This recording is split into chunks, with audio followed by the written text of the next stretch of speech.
Dolly Parton believes God didn't let her have children so that all kids could be mine. The Jolene singer, 77, also admitted she doesn't regret her cosmetic procedures. If something is bagging, sagging, or dragging, I'll tuck it, suck it, or pluck it.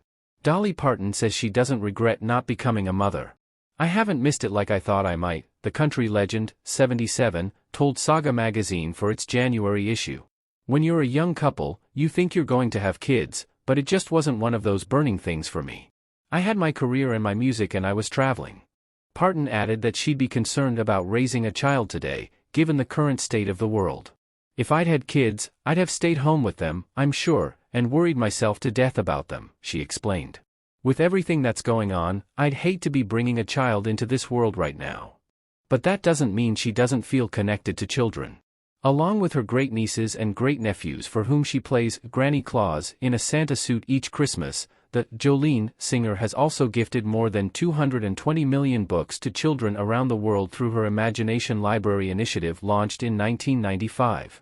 I always say God didn't let me have children so that all kids could be mine, she told the magazine. The 77-year-old has been married to her husband Carl Thomas Dean since 1966. Parton said while their first wedding was subdued, she finally got her dream wedding for their 50th anniversary. I wore a beautiful flowing ivory gown and Carl was so handsome in his suit, she reminisced. I almost put some of the pictures in the book, Behind the Seams, My Life in Rhinestones, but I wanted to keep some things private.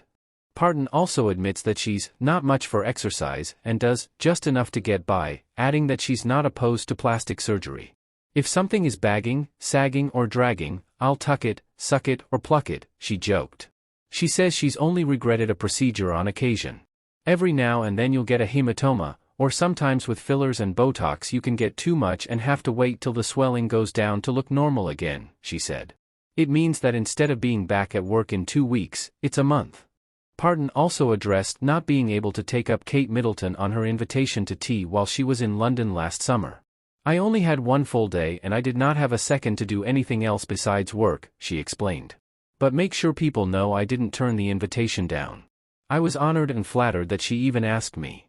The Rock and Roll Hall of Fame inductee noted that both she and the Princess of Wales love children. So maybe that's what we can talk about when we do have tea, she suggested. I think she's adorable and I hope someday to be able to sit down and have a good conversation with her. Parton did meet the late Queen Elizabeth II in 1977 at the Royal Variety performance. Oh, I was real happy to meet her, she said, but I was so afraid I was going to make a mistake curtsying or saying the wrong thing.